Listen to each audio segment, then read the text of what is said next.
Hello and welcome to Lamplighter. Today, can you believe it, is October 31. We have reached the end of 10 months of daily Bible reading with only 2 months to go to reach our ultimate goal. Once again, congratulations to all of you who have made it along this journey to this point. I am very excited, as I know you are as well, to be able to look ahead and to see some exciting things that are still coming as we read our Bibles together. In today's daily Bible reading, as we continue to read about things that are going on in the ministry of Jesus, in today's reading we see the importance of those who are following Jesus. We saw in yesterday's reading that Jesus is very particular about who follows him. He makes it very plain that following him requires putting him first, and following him is going to involve from time to time some suffering and some sacrifice. In today's reading, Jesus is going to send out his apostles. The word apostle is different from the word disciple. Disciple simply means a student or a follower. The word apostle means one who is sent out. So the 12 disciples who are closest to Jesus literally become 12 apostles when Jesus sends them out on the mission that he sends them out on in today's reading. So Jesus first explains the need for workers. Jesus went through all the towns and villages, teaching in their synagogues, preaching the good news of the kingdom, and healing every disease and sickness. When he saw the crowds, he had compassion on them because they were harassed and helpless, like sheep without a shepherd. Then he said to his disciples, "The harvest is plentiful, but the workers are few. Ask the Lord of the harvest, therefore, to send out workers into his harvest field." So here Jesus is about to commission his apostles with some specific tasks to help meet the goals of his ministry. The apostles, as they are sent out, are given special power. They are given power to do the things Jesus is doing. They are given power to heal as Jesus is healing. And the reason, once again, is not just to show off or to entertain crowds, but to demonstrate their authority to speak on behalf of Jesus for the coming kingdom. The apostles are given specific instructions. Jesus says, "Go to the lost sheep of Israel. As you go, preach this message. The kingdom of heaven is near. Heal the sick, raise the dead, cleanse those who have leprosy, drive out demons." And then I love this summation statement.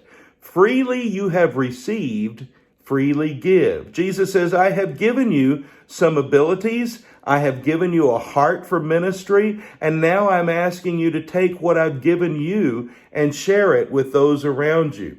He says, if anyone will not welcome you or listen to your words, shake the dust off your feet when you leave that home or town. I tell you the truth, it will be more bearable for Sodom and Gomorrah on the day of judgment than for that town. So they're given special instruction about how to even handle rejection, which Jesus promises will come. Now the apostles are also given some warnings. He says, I am sending you out like sheep among wolves. Therefore be shrewd as snakes and as innocent as doves. Be on your guard against men. They will hand you over to the local councils and flog you in their synagogues. On my account, you will be brought before governors and kings as witnesses to them and to the Gentiles. But when they arrest you, watch this, do not worry about what to say or how to say it. At that time you will be given what to say, for it will not be you speaking, but the Spirit of your Father speaking through you. All men will hate you because of me, but he who stands firm to the end will be saved. Now, if the disciples or the apostles now are getting discouraged and wondering if it's worth it, Jesus reminds them, a student is not above his teacher, nor a servant above his master. It is enough for the student to be like his teacher and the servant like his master. In other words, I have been suffering. I have been rejected. You should expect the same sorts of things. Do not be afraid of those who kill the body, but cannot kill the soul. Rather be afraid of the one who can destroy both soul and body in hell. Are not two sparrows sold for a penny? Yet not one of them will fall to the ground apart from the will of your Father. In other words, God is still in control. He knows what's going on. And so Jesus concludes his warnings to these apostles by reminding them again, whoever acknowledges me before men, I will also acknowledge him before my Father in heaven. But whoever disowns me before men, I will disown him before my Father in heaven. So some pretty specific instructions and warnings are given to those Jesus is sending out for this very special task. He tells them that there is going to be conflict along the way. There are going to be some sacrifices to be made. Do not suppose, he says, that I have come to bring peace to the earth. I did not come to bring peace, but a sword. Anyone who loves his father or mother more than me is not worthy of me. Anyone who loves his son or daughter more than me is not worthy of me. And anyone who does not take his cross and follow me is not worthy of me. Whoever finds his life will lose it, and whoever loses his life for my sake will find it. It is important that the apostles know that there's going to be some challenges along the way, but Jesus also speaks to the reward of those who receive the apostles, because when the apostles are received in what they are saying and doing, Jesus himself is being received. We read about the apostles in action now. They set out and they go from village to village, preaching the gospel and healing people everywhere. That's what they've been assigned to do. We're reintroduced here to Herod, who is curious about Jesus. When Herod heard these things, he says, John, the man I beheaded, has been raised from the dead. When Herod hears about the things Jesus is doing, he thinks Jesus is John the Baptist raised from the dead. Now, why would he be so fearful of that? He says, I beheaded John. Who then is this I hear such things about? And he tried to see him. And then we're given a little bit of backstory, why Herod has this haunting memory of John the Baptist. For Herod himself had given orders to have John arrested, and he had him bound and put in prison. He did this because of Herodias, his brother Philip's wife, whom he had married. For John had been saying to Herod, it is not lawful for you to have your brother's wife. So Herodias nursed a grudge against John and wanted to kill him. But she was not able to because Herod feared John and protected John, knowing him to be a righteous and holy man. When Herod heard John, he was greatly puzzled, yet he liked to listen to him.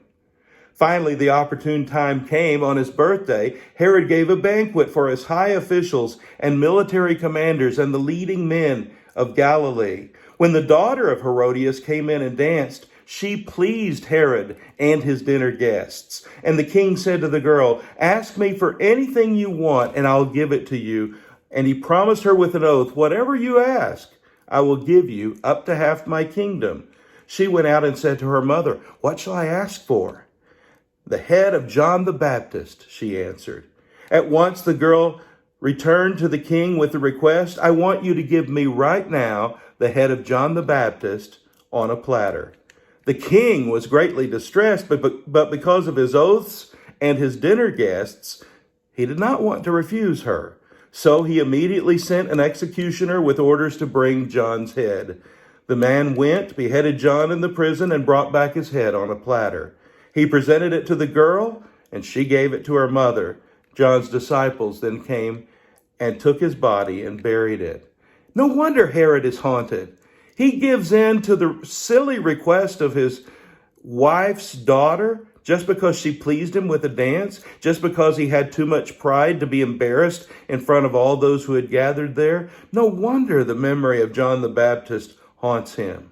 Then we read about the apostles returning to Jesus after completing their mission. They're wanting to meet with him, and they're very excitedly wanting to tell him about the things that they saw and the things that they experienced. And so Jesus pulls them away from the crowd and wants to pull them away on a retreat so that they can rest, relax, and enjoy their time together.